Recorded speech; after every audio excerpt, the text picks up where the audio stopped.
Hello everyone, myself Dr. Aditya Joshi. Again, I'm back with a new topic of local anesthetics. So, this topic, the local anesthetics. Okay, so this is one amongst the most important topic as far as the dental stream is concerned.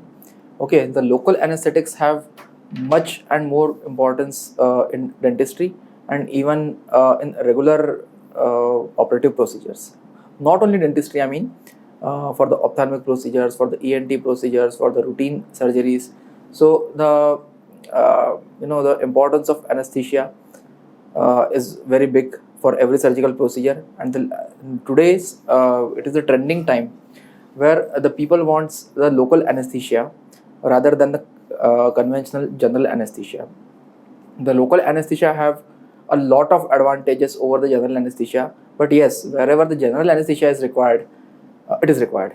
Okay, so first of all, just to tell you, the general anesthesia means the whole body is basically anesthetized, but in cases of local anesthesia, it is just a part of a body is usually anesthetized. Okay, so over here we would be discussing about some of the drugs which are used for local anesthesia, the advantages of the local anesthetic drugs over the other, and a lot more to discuss again here. Okay, so let's start with it. Local anesthesia. The local anesthetics produce a transient and reversible loss of sensation called the analgesia in a circumscribed region of the body without loss of consciousness. It means that you are awake, you know some procedure is going on, but you are not feeling any sort of pain here. Okay, so no pain, so your cooperation level is always high, and that too, the recovery time is very less.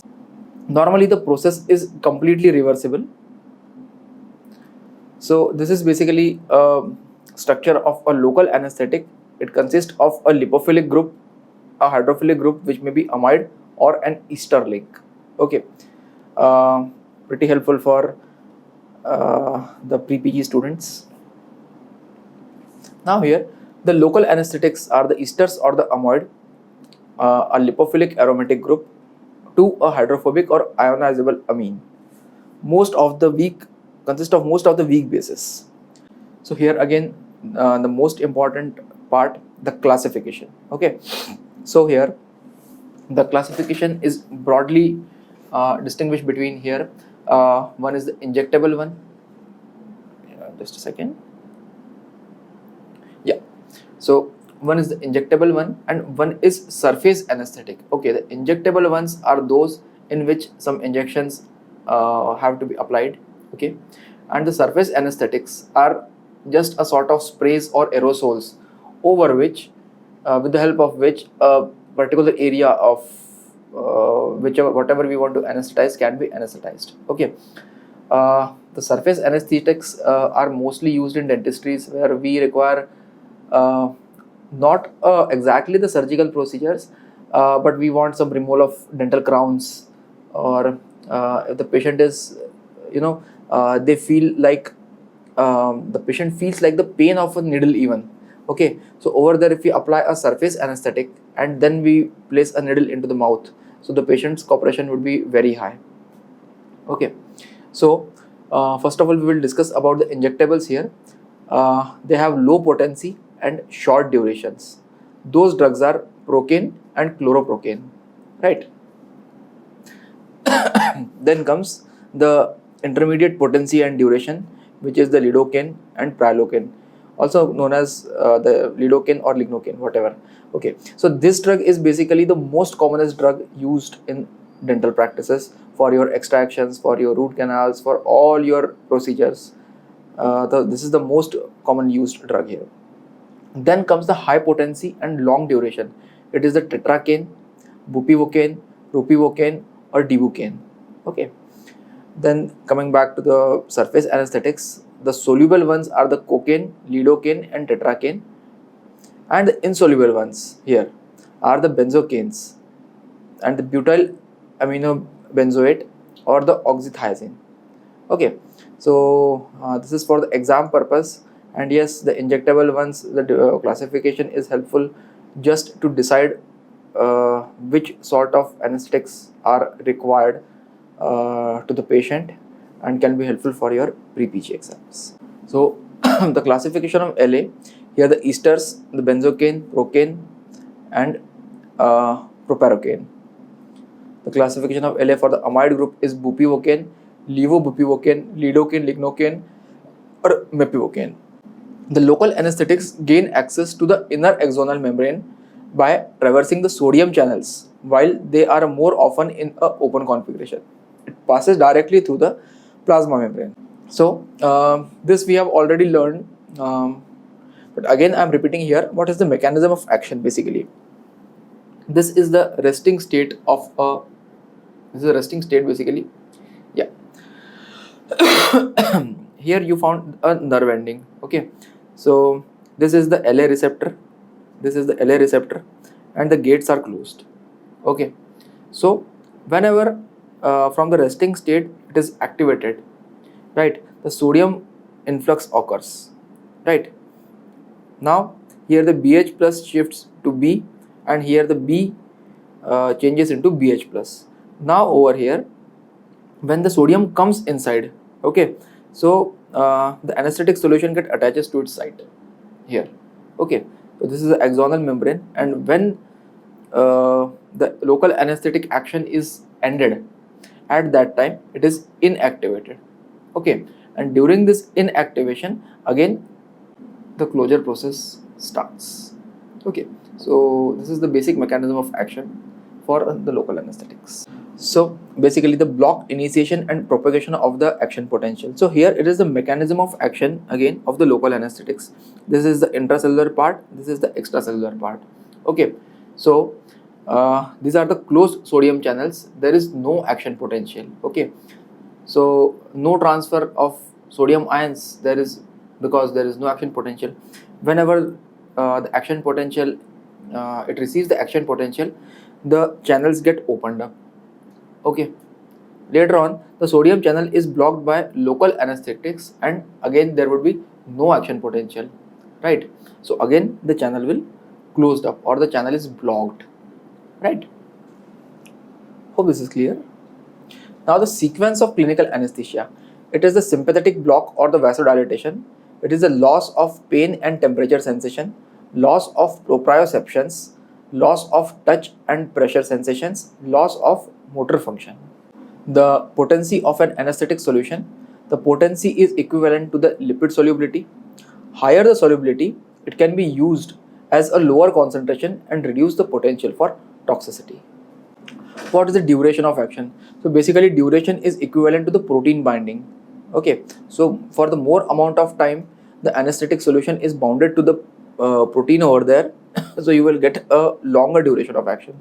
Okay, like bupivacaine has 95% protein binding, while lidocaine has 65%. Now the pharmacokinetics.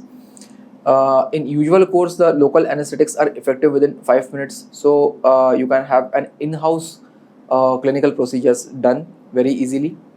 Duration of action can be up to 1 to 1.5 hours, so nominally minor surgical procedures or small procedures can be done very easily over here with this. Then the activity is basically pH dependent. Increased action in acidic pH. So for the clearance here, the esters, the hydrolysis via cholinesterase, and the amides, it is the metabolism via the hepatic enzymes. What are the types of local anesthesia now? One is infiltration anesthesia, one is regional anesthesia, and the third one is the surface anesthesia.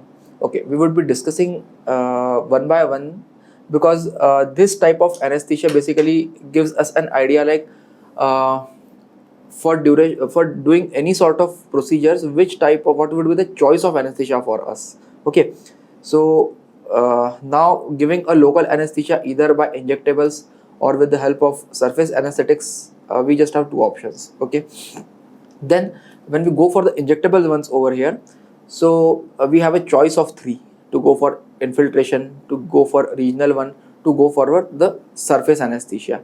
Okay, so it all depends on how much time the procedure would be taking, where is the nerve endings basically, is the procedure superficial, is the procedure deep, are we going or touching the soft tissues with the hard tissues or only soft tissues, right? So these all factors usually uh, confirms us and makes us to decide that which type of local anesthesia we have to choose. Now, regarding the infiltration anesthesia, the infiltration anesthesia, it is a dilute solution under the skin block nerve endings, the immediate onset but shorter of duration. It is used for minor operations where the area to be anesthetized is very small. I will just explain you this. You have a teeth over here, right? Okay, and I just want to cut this point. Okay, or basically we will take an example of gingival enlargement here. Okay, this is the gingiva and the marked gingiva is enlarged. So what we do, we just place a needle over here. Okay, we deposit the solution like this. Okay, so this solution basically reaches to the teeth, right, and present over the alveolar mucosa. Okay, so it will anesthetize the alveolar mucosa here, and so that as this enlargement is a part of alveolar mucosa only, so here we can have a cut. Okay, we can do the procedure easily, cut that gingival enlargement, and then it would be easier for the patients even and for the doctors even, right? And if the procedure is very short, like 10-15 minutes of the procedure, it can be done very easily, and so minor operations can be done like this here. So coming back to the regional anesthesia, they are the nerve block, intravenous, extradural and intrathecal, the basically spinal anesthesia. Okay, so nerve block, the name suggests that the nerve is blocked. Okay, so we'll be discussing what is nerve block exactly. Here we inject a drug around the nerve. Okay, so here we have a nerve traveling here. Okay, just take an example of median nerve. Okay, so over here we put an injectable solutions. We deposit the solution near about the nerve trunk. Okay, so this is a trunk of the nerve. Over here we deposit the solution, right? So basically the nerve endings over here, they take up the drug. Okay, and from this part onwards the area of the nerve gets anesthetized. Okay, so hope it is pretty clear. Now intravenous, so basically some sort of drug where the injection is directly placed inside the nerve. Okay, so basically how it is done, with the help of sphygmomanometer we keep a check on the blood flow. Okay, then a tourniquet is placed. Okay, the tourniquet is basically a requirement for the BP apparatus only. Okay, then we have to cannulate in which nerve we have to place. Okay, so basically this is a guiding device, and inside this we usually prick the part. Okay, but the over here into the vein, basically we are giving the lignocaine with or without adrenaline, and then from the veins it reaches to the nervous system, right? It enters into the bloodstream and then it gets anesthetized. Now coming to the extradural or epidural, so basically this is of much more importance for the neural or the for the neurosurgeons over here, right? It can be used for the head injuries, can be used for the spinal injuries. So in the areas of thoracic, lumbar and sacral, it is of great help. Then acts on nerve roots. Okay, cause no hypotension. So basically we had got an epidural needle. This is basically lateral view of a backbone, we can say. Okay, so this is the epidural space here, right? So this is the spinal cord.